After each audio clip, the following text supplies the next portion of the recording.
Fala pessoal, estamos aqui em mais um episódio do Sem Roteiro Podcast, aqui no Secomp, em Mangaratiba, no Hotel Porto Real. Aqui quem fala é Samara Ohana, estou com o Dr. Rafael Oliveira, procurador municipal do Rio de Janeiro. Doutor, muito obrigado por ter aceitado o convite de vir aqui no podcast. É um podcast um tanto quanto dinâmico, né? Porque é rápido. A gente fica muito honrado de receber o senhor. Eu já li alguns livros do senhor. O tema do evento é licitações, compras públicas, né, gestão pública no geral. E eu queria que o senhor primeiro se apresentasse e falasse da experiência do senhor como procurador municipal. Qual é o trabalho de um procurador municipal perante as compras públicas e licitações? Bom, Samara, primeiro queria agradecer o convite, é uma honra participar desse podcast. Eu sou Rafael Oliveira, eu sou procurador do município do Rio de Janeiro há mais de 23 anos, então uma larga experiência aí na advocacia pública, e a gente também concilia a advocacia pública com a advocacia privada, porque a PGM do Rio ela permite isso. E o tema das licitações e contratações é um tema que eu tenho um carinho especial, não só por escrever sobre esse tema, tenho livros publicados sobre o assunto, mas especialmente por viver licitações e contratos no meu dia a dia enquanto procurador. E aí acho que o papel do procurador nas compras públicas ele é fundamental. O procurador, seja municipal, estadual ou o advogado da União, o assessor jurídico, de um modo geral, ele exerce um papel não apenas consultivo, não apenas tirando dúvidas dos gestores em relação à legalidade das contratações, mas especialmente ele atua como um analista de riscos. Então não cabe naturalmente ao assessor jurídico tomar a decisão, quem toma a decisão é o gestor, mas cabe ao assessor jurídico dizer, dentro de uma moldura de opções, quais opções têm mais riscos de serem discutidas ou consideradas irregulares e quais opções têm uma segurança jurídica maior para o gestor tomar a decisão. Então eu costumo dizer que o assessor jurídico, quando atua nas compras públicas, ele é um aliado do gestor, porque é ele que vai eventualmente tirar o gestor do polo passivo de uma ação de improbidade, ou ele que vai tirar o gestor público de uma a pretensão sancionadora no âmbito do Tribunal de Contas. Portanto, a partir de um parecer do assessor jurídico, o gestor ele vai ter mais segurança para tomar a decisão. Recentemente, doutor, foi incluído aí a possibilidade de pequenas empresas, MEIs, de participarem de licitações, né? Como que está sendo isso na prática e qual é a dica que o senhor deixa aí para essas pequenas empresas poderem participar, ou para as prefeituras, para as câmaras municipais, né, para os entes públicos poderem incluir isso para a participação dessas pequenas empresas e MEIs? As MEs e EPPs, elas têm uma importância diferenciada no cenário brasileiro. Não à toa, a Constituição Federal prevê em vários momentos um tratamento mais favorável para essas empresas de pequeno porte, inclusive no tocante às licitações e contratações. Então, a lei complementar que trata da ME e da EPP, o estatuto jurídico, prevê vantagens, prerrogativas, tratamento diferenciado mais favorável quando essas entidades vão contratar com o Estado. Então o próprio legislador ele incentiva a contratação de ME e EPP por parte do poder público. Então, por exemplo, quando uma ME ou EPP ela vai participar de uma licitação e eventualmente possui algum problema na sua documentação fiscal ou trabalhista, uma certidão positiva fiscal, uma certidão positiva trabalhista, uma CNDT positiva, se fosse uma média empresa ou uma grande empresa, ela já estaria barrada na licitação, ela já estaria inabilitada. Mas se tratando de ME e EPP, a legislação dá uma colher de chá, dá uma segunda chance, até levando em conta o porte da empresa, né, e a relevância dela, sim, como eu disse, para o cenário brasileiro. Então tem várias normas que dão esse tratamento mais favorável para ME e EPP, inclusive em contratações de menor expressão econômica, até R$80 mil. Em regra, só ME e EPP podem participar dessas licitações, dessas contratações. Então tem um nicho ali dedicado para essas entidades. Eu vi até que agora tem a questão de contratação direta para pequenos vultos, né, pequenos valores. Exatamente. É interessante. Doutor, eu li recentemente também sobre critério de desempate, a questão de, tocando no assunto de mulheres, né, a questão de empresas que contratam mulheres em situação de risco, né, de vítimas de violência doméstica, mas eu queria entender qual é o critério que a administração pública utiliza para verificar se a empresa de fato tem essas mulheres, né? Porque assim, não é só contratar mulheres que foram vítimas de violência doméstica, elas dão suporte psicológico. Qual o critério que a administração pública tem que visualizar se a empresa contratou aquela mulher só para preencher a cota, ou se ela dá o suporte? Existe alguma... A lei é seca ou existe alguma resolução, alguma questão nesse sentido? Essa pergunta é excelente, assim, esse é o grande desafio na prática. Eu falo de um grande município como o Rio de Janeiro e eu vejo essa realidade também em outros grandes municípios e estados, como definir se uma mulher foi vítima de violência doméstica e como dar o tratamento diferenciado para a empresa que é contratada pelo Estado. Não há uma definição muito clara nos decretos regulamentares, a lei nada diz. O que a legislação traz, a Lei 14.133, é uma preocupação extraeconômica com as contratações públicas, o que a gente chama de função regulatória da licitação. E dentro dessa preocupação, você tem a preocupação com o meio ambiente, a preocupação com o ingresso de pessoas com deficiência no mercado de trabalho, e aí entra a questão da mulher, que é uma grande inovação. A nova lei, ela traz um tratamento mais favorável para as mulheres, isso é muito positivo, e ela faz isso pelo menos em 2 oportunidades. Como critério de empate, e aí define como um dos critérios de desempate entre empresas o fato de uma empresa tratar de maneira equânime homens e mulheres no ambiente de trabalho. Se tem um homem, tem uma mulher que ocupam o mesmo cargo na empresa, tem que receber em tese a mesma remuneração. Então essa é uma questão mais objetiva, talvez. Mas o outro tratamento é esse que você tocou na pergunta, em que o poder público pode exigir das empresas que ele contrata que essas empresas tenham um percentual mínimo dos seus empregados formado por mulheres vítimas de violência doméstica. E a lei só diz isso. E remete o tema para os decretos. Nós temos um decreto federal que foi publicado até no Dia da Mulher, mas ele não é tão claro, na minha opinião, em relação à caracterização exata da violência. Sim. Quando eu vou caracterizar que uma mulher foi vítima de violência doméstica? Não há uma definição muito clara no decreto federal e eu não vejo em muitos decretos estaduais e municipais também essa definição muito clara, o que tem gerado desafios. Sim. Porque eu estou falando como procurador, eu não trabalho nessa parte específica, mas quem está lá na frente do certame, o agente de contratação, o fiscal do contrato, eles vão ter que avaliar isso no dia a dia. Sim. E não há um critério seguro.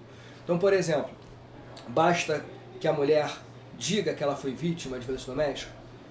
Ou tem que haver um inquérito policial instaurado? Ou tem que haver o trânsito julgado? Ou tem que haver o trânsito julgado contra a presunção de inocência, uma ação penal condenatória com o trânsito julgado. Você tem várias possibilidades de definição, Sim. Todas elas com prós e contras, mas o fato é que, enquanto você não tiver uma definição muito clara, o que vai acontecer, na minha opinião, é o pior cenário, que é o para inglês ver.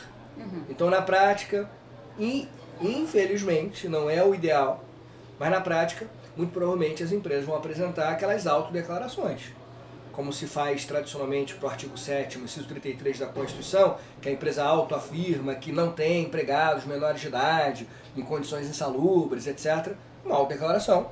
Provavelmente, na prática, essas empresas vão apresentar autodeclarações, dizendo, olha, declaro que eu tenho no meu portfólio de empregados um percentual lá de mulheres vítimas de violência doméstica. Agora, efetivamente, tem ou não tem? Efetivamente, qual foi o critério utilizado para ele chegar a essa autodeclaração? Infelizmente, enquanto a gente não tiver um decreto, um regulamento definindo isso de maneira mais clara, a gente vai ter um cenário de insegurança e o pior, como eu disse, porque fica para inglês ver, pouca efetividade, é você ter autodeclarações que não atestam verdadeiramente, atestam que cumprem a legislação, mas não atestam verdadeiramente se de fato cumprem a legislação, porque não tem ninguém ali fiscalizando essa questão, não tem um certificado, uma certidão que possa demonstrar esse cumprimento. Então esse é um grande desafio da Lei 14.133. Um dos grandes desafios é esse, como analisar se a empresa tem realmente mulheres vítimas de violência doméstica. Não há um critério na lei, alguns decretos trazem alguns critérios que são polêmicos, alguns falam trânsito julgado, outros falam que basta um inquérito policial ou basta ação penal, então você tem alguma zona aí de insegurança por enquanto, mas o pior cenário é essa autodeclaração, porque ali nada é a mesma coisa. Eu acredito que a inclusão da mulher vítima de violência doméstica na empresas assim é para a reinserção dela no mercado de trabalho, né, para ela sair dessa situação de vulnerabilidade e de dependência do homem que era o suposto agressor. Sem dúvida. Né? Mas também penso que a empresa deveria dar um suporte, no mínimo, psicológico, etc. E tal, até porque senão ela não vai conseguir se manter num ambiente que talvez é também a expressão e que qualquer coisa pode ser gatilho, né? Aí é um tema para um outro podcast. Doutor, para a gente finalizar, licitações e contratos, a gente não pode deixar de falar de um tema que está super em alta, que é a inteligência artificial. O senhor entusiasma disso? Como que o senhor vê a aplicação da inteligência artificial, principalmente num município tão grande como o Rio de Janeiro? Como é que está sendo essa implementação por parte do município, por parte das empresas que utilizam robô para participar? Como é que o senhor vê isso? Bom, primeiro eu acho que a inteligência artificial ela não tem como a gente desconsiderá-la. Então, gostando ou não, ela faz parte da realidade. E o que me parece é que algumas pessoas têm uma noção equivocada sobre a IA, né? Achando que a IA vai fazer o trabalho que o procurador, que o fiscal, o agente de contratação, aquele que participa dos processos de contratação pública, aquele trabalho que esses seres humanos faziam. A IA não vem para substituir, ela tem que ser encarada como um instrumento de auxílio. Se você levar em consideração que ela é um instrumento de auxílio, eu acho que tem bons potenciais aí de utilização. Por exemplo, lá no Rio de Janeiro, no município do Rio, a gente já tem uma regulamentação permitindo a utilização de Gemini, LLM, algumas IAs, que auxiliam ali na elaboração de documentos, né, a questão da ortografia, a questão de fazer as minutas, mas naturalmente que isso não afasta o necessário controle por parte do agente público. Então, como eu disse, não é para substituir o agente. Então, acho que como ferramenta é fundamental a IA. Né? E eu vejo isso também fora do Estado, nas empresas. As empresas que participam de licitação, elas já têm utilizado com muito mais intensidade, porque as empresas andam mais rápido que o poder público, têm utilizado com muita frequência da IA. Então, seja para avaliar as licitações que existem, que estão abertas em âmbito nacional, para elas participarem dos certames, seja para minutar a proposta, né? Seja para verificar se a documentação que eles separaram está toda ali, uma série de recursos que a IA apresenta e que são fundamentais assim, para o público e para o privado. Eu queria só destacar que a primeira lei do país que tratou de IA no âmbito do poder público foi a Lei de Alagoas. E eu falo isso porque eu tenho meu querido amigo, meu querido irmão sócio, o Luiz Vale, que é procurador do Estado de Alagoas, ele participou da elaboração dessa lei e ele é um grande especialista no tema da IA, e o que a gente vê é que, bem utilizada, a IA tem um bom potencial para trazer eficiência. Tá? E não só em contratações públicas, eu vejo muito também na execução fiscal. Né? A gente tem que encontrar um devedor, não tem um endereço, quer saber se ele tem patrimônio, que a gente possa, né, penhorar esse patrimônio para pagar o crédito. Você tem hoje inteligência artificial sendo utilizada também no âmbito de execuções fiscais. Legal. Então são infinitas possibilidades. É claro que tem uma série de riscos. Tem um livro, Nexus, do Harari, aquele que foi autor de Sapiens também, que é um livro clássico. No livro Nexus ele traz uma visão apocalíptica da IA. Ele acha que a IA vai trazer muitos prejuízos para a humanidade. E eu vejo alguns críticos indo nessa linha. E a gente tem que levar a sério essas críticas. Claro. Então não é desconsiderar que a IA tem potenciais de malefícios, mas é tentar considerar esses malefícios potenciais, tentar minimizar, né, e usar a IA para o dia a dia ali, para aquelas funções que a gente pode utilizar e trazer mais eficiência para o Estado. Perfeito. Doutor, como advogado, como escritor, como professor, como procurador municipal, qual seria a dica aí que o senhor deixaria para o nosso público, para quem quer começar na área de licitações, contratações, seja para ser um procurador municipal, seja quem tem uma empresa aí, ou seja quem está dentro da administração pública, qual seria uma dica assim no geral que o senhor daria assim para que serviria para todas as pessoas? Um conselho. Numa palavra, qualificação. Qualificação. Mas assim, as compras públicas representam mais de 10% do PIB brasileiro. Então as contratações públicas têm uma relevância econômica, uma relevância jurídica que justifica essa opção por seguir esse caminho.